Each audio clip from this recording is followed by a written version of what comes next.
And so that's where this guy was. He watched a video that I put out.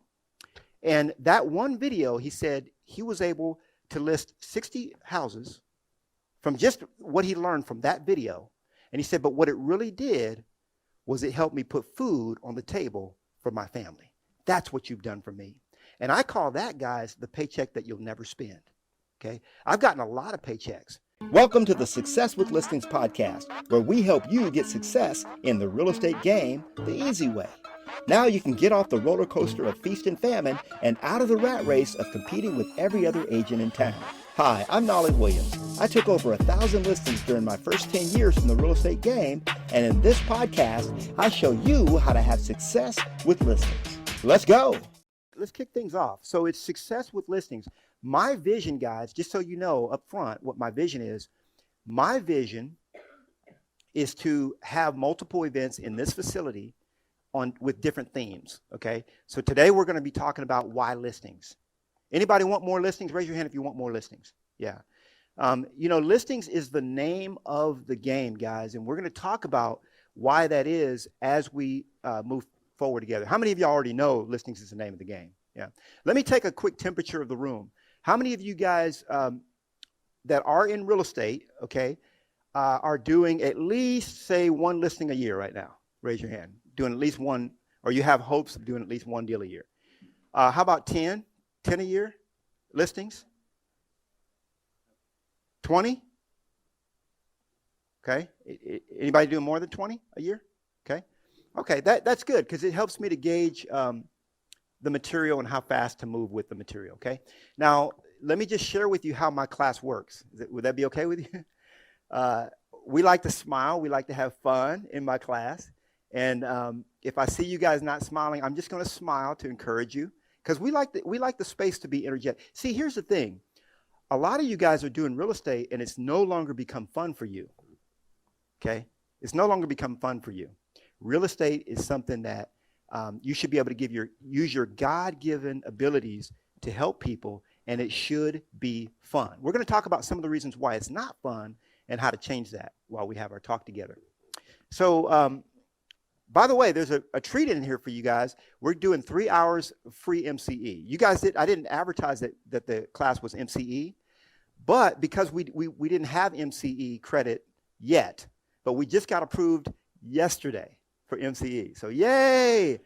But those of you that care about that, you need a little extra credit. So that's a surprise. Is it okay if I over deliver? Is that okay? All right. About me, 96% of my focus has been on listings. I took over 1,000 listings during my first 10 years in real estate. Okay, and now my life is dedicated to paying it forward, giving back, and doing that. Right. My first 74 days in real estate, I took 21 listings. My first 74 days. However, let's put a caveat to that. I've been an entrepreneur since I was 13 years old. Nyron knows this. I've always sold something. Okay, it wasn't always the right thing, but I always sold something. Yeah, I was a wayward kid, by the way. God got a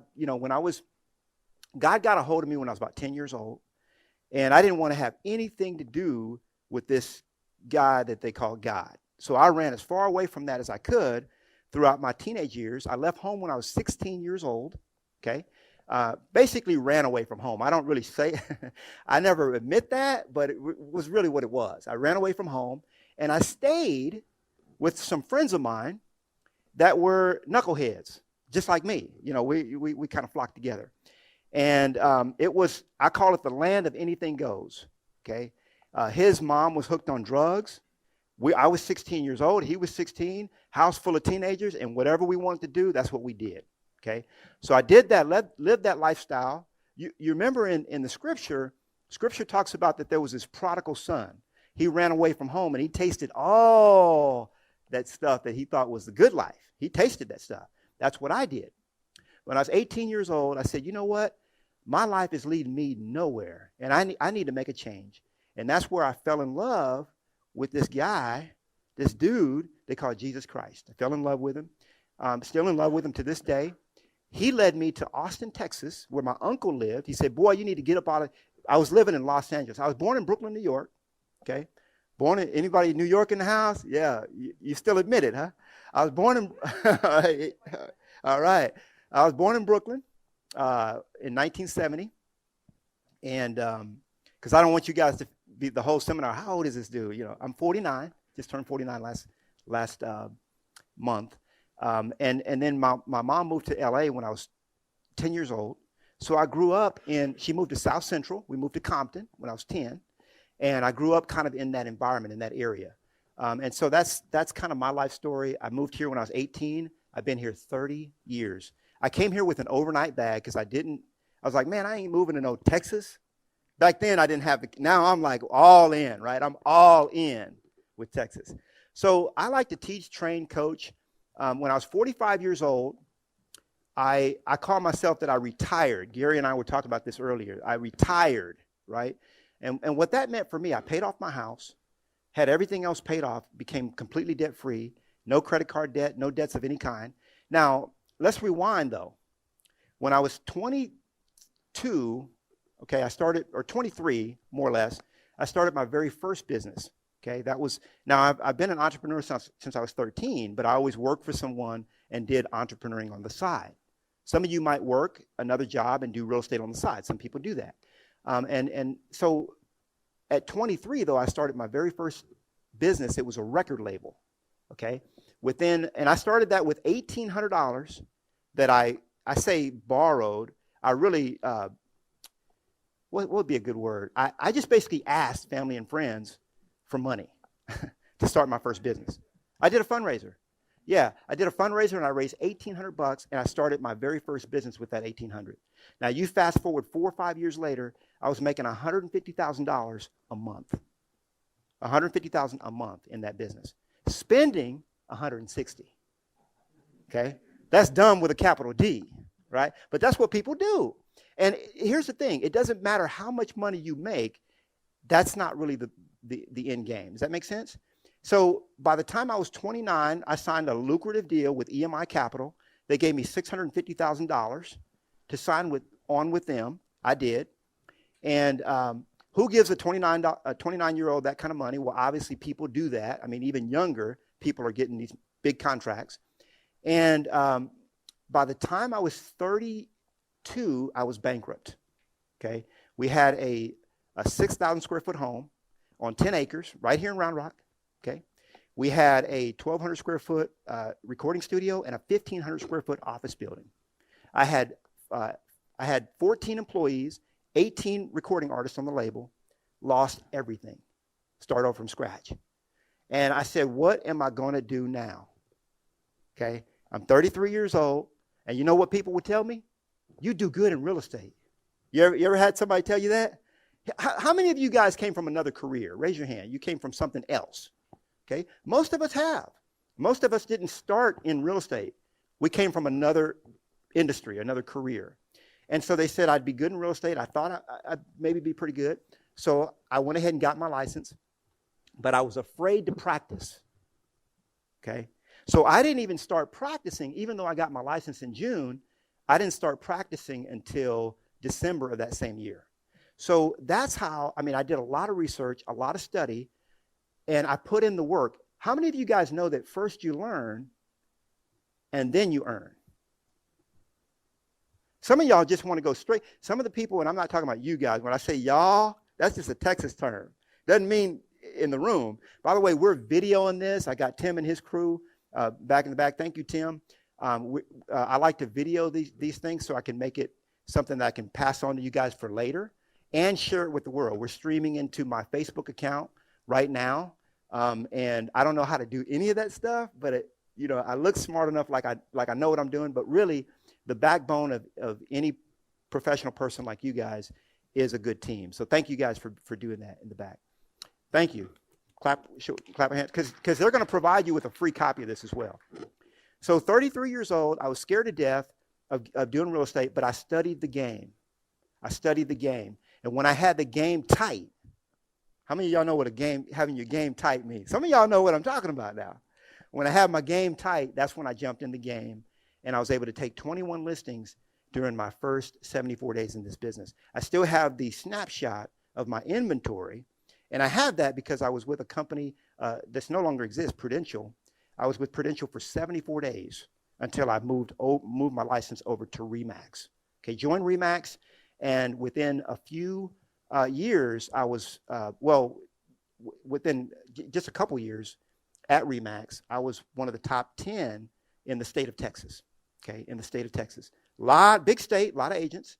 I was ranked number 7 in the city of Austin as of 2009. So it took me about 5 years to get to that spot. There was 9,800 agents, and I was ranked number 7 based on my production by Austin Business Journal. Now, why do I tell you guys all this? I tell it to you because I'm just a little old dude from South Central LA that has, the only thing that I graduated from was kindergarten. That's God's honest truth. You can laugh if you want to, but that's the truth. I graduated from kindergarten. I did not graduate from what they call junior high. Here we call it, what's it called here? It's middle school here, junior high school. I didn't graduate from elementary school. Why? Because I didn't have really the credits or whatever. So I had to go through summer school. Anybody ever did summer school? So I did summer school, and I did but I didn't get to walk across stage. Junior high, never graduated from that. Now, I did go to high school because I did the summer school again. Never graduated from high school. Got my GED. And, I'm just an average person. That's all I'm trying to say. But an average guy like me, I did over 100 listings a year for more than 10 years in a row. And I'm here to show you guys how to do the same. You up for it? Is that okay? All right. So I like to teach, train, coach. I travel all across the world. Like I said, when I was 45, I retired. And all retirement means for me is being able to do whatever you want to do whenever you want to do it. That's retirement. Because some people get the idea that retirement is sitting on a beach. That's real nice for about 3 weeks. After 3 weeks, old. Okay? God put us on earth for more than just to fill our own bellies and to make money, right? We're here to serve other people. And some people get the luxury of getting to that position. I think that in the real estate game, we have the luxury from day one because we get to serve our Creator and we get to serve others from the first day we get into business. Chad Mullinex will be here later. He's the one that sponsored lunch for us. And by the way, we need to give him a head count. You already did for a head count? Cool. He's with CMG Financial. He's gonna be here at noon, tell you a little bit more about what he does. But he's the one that's feeding us. I want to thank each and every one of you. I want to give yourselves a round of applause, right? And I want to thank you for being here, okay? Because what are you giving up by being here? Your time. Your time. Is that not the most precious commodity that we have? Every single one of us has 168 hours a week. 168. Nobody gets more, nobody gets less, okay? And it's what we do with the time that we have on this earth that counts, okay, while we're in this realm. So you can take meticulous notes. Every one of you guys has a handout. There is a handout that if you open it up, you fold it in the middle, it's got a place to take notes, okay?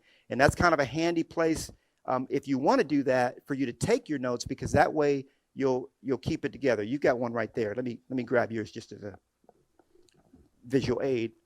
I always do this where I don't bring my own materials to the stage, so I have to grab somebody else. So in the middle of this is a great place to take notes, and that way you'll kind of cement this experience in your memory forever. All right.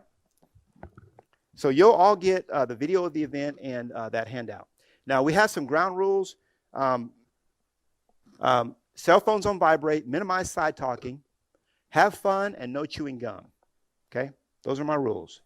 Any questions? Anybody chewing gum right now? You're chewing gum? We got some tissues on the thing. Now that's a joke, guys. How many of y'all are y'all okay with a few jokes here and there? Yeah. I was at one place, it was in Seattle, and the lady was so compliant, she swallowed her gum. I felt so bad for her. I gave her a free book. Free copy of my book, autographed and everything. Felt real. I was like, do y'all do jokes here? Like, come on. Because I don't like rules. Why do you think I left home when I was 16? Now, when I left home, when I was 16 years old, I said my mom didn't know anything. When I reconciled with her when I was 18, I was like, Mom, you sure learned a lot in 2 years. She was saying the same stuff, but, something happened with me, right? All right, so here's what I like to do. I do God first, then family, then life, and then business. God first, family, life, and then business. Okay, that's how I run my operation. A lot of agents have it in reverse, where they put business first and then all the other stuff, and God, maybe if I have a little bit of time for him later, the paycheck that you'll never spend, and I like to start off with this just a little bit, talking about how one time I was at a seminar, and I've always loved to pay it forward. I've always loved to share. I think most of us do. Okay, even if we don't spend as much time doing it as we would like to, in our heart of hearts, it's there. Okay, and I was the guy that would be taking calls from agents just because they needed help. And my wife was like, go out and sell some houses. You taking, because I wasn't, charging for coaching or anything. I was just helping them out. They called me up because they felt like I had the answer, and I didn't want to let them down. Make sense? I mean, some of you guys do that now. So the paycheck that you'll never spend, I was in a coffee line at this convention years and years ago, and it was a long line. This guy walks up behind me. He says, "Are you Knolly Williams?" I'm looking around. I'm like, hey, man, ain't too many black cowboys up in here. I'm like, yeah, I'm Knolly Williams. And it's early in the morning, so I was a little cranky. Hadn't had my coffee yet. And he says, well, can I buy you coffee? So I'm like, okay. Now, what happens when somebody tells you they want to buy you something? You never met them before. Can I buy you coffee? What do you want? What's it about? Some of you guys came to the seminar like, what does he want? What's he going to try to sell me? Free seminar, right? And so I said, okay, yeah, you can buy my coffee. And I'm thinking, this guy wants a 15-minute coaching session, because I knew it was a 15-minute line. While I said, do I know you? Have we met before? He says, we've never met, but I want to share with you how you've changed my life. He said, it wasn't but just last year that I was on my way out of the business. Some of you guys have been there. Maybe you might be there now. Your family, go get a real job. Some of you can remember what that was like. You're not selling, you're not meeting up to you're not reaching your potential, okay? And you don't know how to do it. And so that's where this guy was. He watched a video that I put out, and that one video, he said he was able to list 60 houses from just what he learned from that video. And he said, but what it really did was it helped me put food on the table for my family. That's what you've done for me. And I call that, guys, the paycheck that you'll never spend, okay? I've gotten a lot of paychecks. I remember when I got the big paycheck from EMI. It's over $600,000. That money's gone. But this paycheck that he gave me and that I keep getting from other people that have come to my events, seen my videos, watched my stuff, I'll never be able to spend it. Make sense? That's the paycheck that you'll never spend. That's why I do this. I don't have the books here for sale, but I just want to remind everybody that I wrote the book on listings. It's called Success with Listings. How many of y'all have this book already? Okay, some of you guys have it. It's 430 pages, because people always ask me, and I guarantee that there will be someone that asks me today, Knolly, can I pick your brain? Okay, so I went ahead and picked it myself. Took 430 pages, 430. And by the way, this is not something you have to sit down, because I know some of y'all do not like to read. That's okay. If you don't like to read, it's all right, because this is not a book that you sit down and read. It's a resource manual. So I have a 46-step listing system. And as you go through the different steps, you go back to the resource and you look up that step and say, what am I supposed to do now? What are the scripts, et cetera? Okay. This book I give it away free at knolly.com. Don't go there now. I'm just letting you know that's a free resource for you guys as well. Now, what are we going to learn today? We're going to learn these 5 things. Why listings are the best opportunity in real estate. Why you should transition your core business to listings. We're going to learn that. How to win the listing before you ever meet with a seller. Did y'all know that in today's economy, if you will, you've got to win that listing before you ever meet with the seller? Did y'all even know that? Some people are like, what is he talking about? Okay, we live in what I call an Amazon age, a Google age. Okay, we live in an age of Yelp. How many of you guys go to a restaurant without looking up that restaurant first? Some of y'all do, okay? And you're going to have a kind of an iffy chance of getting something good, right?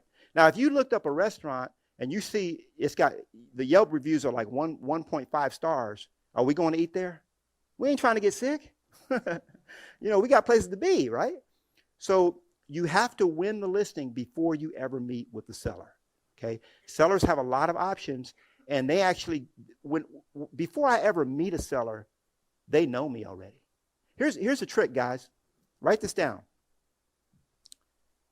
When you first meet a person, okay, they're going to have resistance to you. When you first meet a person, they are going to be resistant. Why is that? Now, anybody ever watch Westerns? Raise your hand if you care to admit it. There's a few of us, right? And if you saw on a Western movie, the family sees a couple of cowboys riding up to the ranch. What's the first thing they do? Get their shotguns. The first thing they do, okay? And then they walk out, friend or foe?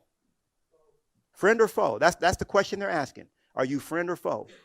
Guys, we have not evolved that far to where we don't do the same thing. When somebody meets you for the first time, they got their shotgun. That's the first thing they do. They get their shotgun. Now, what happens when they meet you the second time? They don't have a shotgun. They're like, come on in, have some coffee. Hey, David, come on in, man. Have a cup of coffee, right? So when someone meets you the first time, resistance. When they meet you the second time, no resistance. So that's why you have to pre-sell. I'm going to show you how to do that.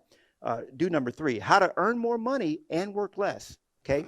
And how to get all the success tools that I use in my business every single day, and I've used for more than 10 years in a row to take over 1,000 listings. How are you going to get all my stuff for free? I'm going to show you how to do those 5 things. Are y'all up for it?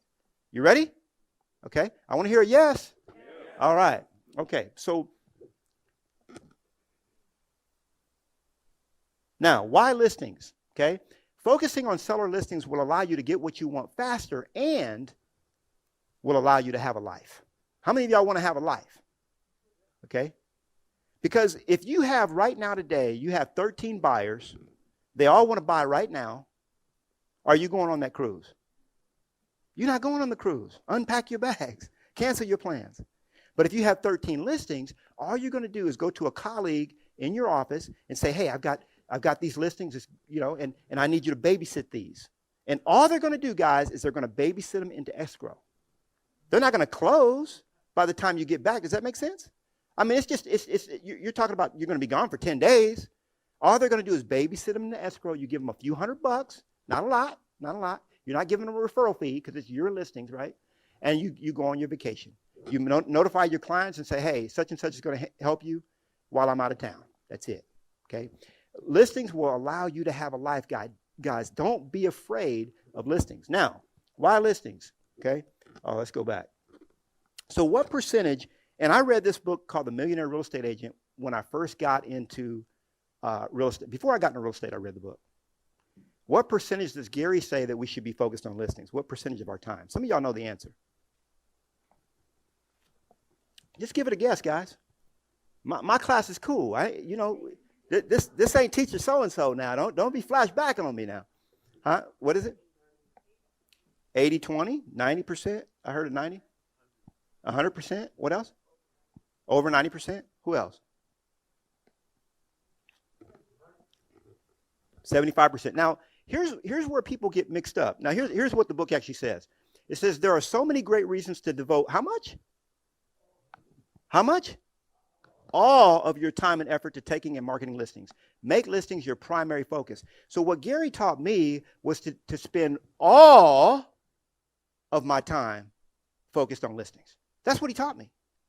So how much time did I spend on buyers? 0, none. Okay? All means all. Does that mean that you're not going to have buyers? Of course not. The people that attract the most buyers are the listers. Okay? Your name is out there. You got signs. We'll talk about that later, about the sign thing. I'll remember because I've got a slide that will make me remember about that. Sometimes I go on a tangent, y'all. I go into these rabbit holes, and it's okay. I just go with the Spirit. Sometimes the Spirit's like, we ain't talking about that today. I'm like, what you mean, boy? I got my slides right here, what's up? But I just do, and Naira knows, I just do my thing, I just flow with the Spirit. So what I want to get into is I want us to look at the 10 reasons why we should focus on listings. Now, I don't want you guys to think that just because it says that you should focus all of your time on listings, that doesn't mean if you get a buyer lead, you shouldn't work it. That's not what it says.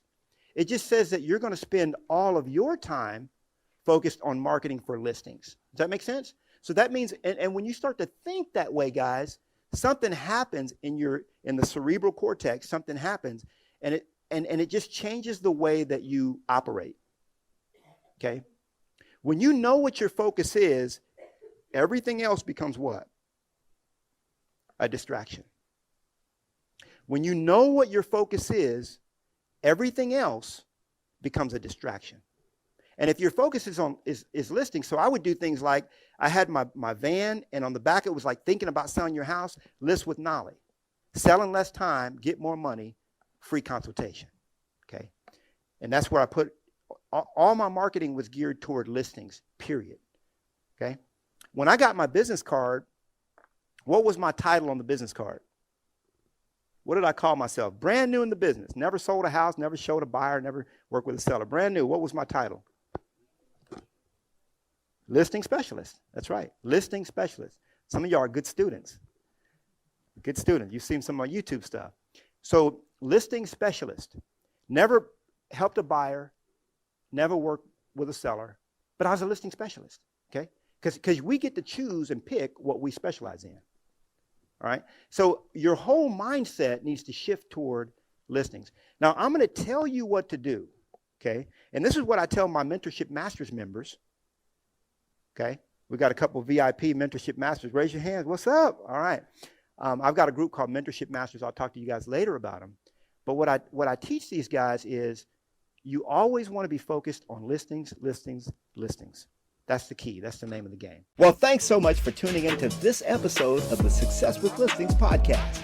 If you are serious about taking your real estate career to the highest heights, making more money and helping more clients while working less hours and spending more time with your family, be sure to get your copy of my free book, Triple My Listing, absolutely free at successwithlistings.com.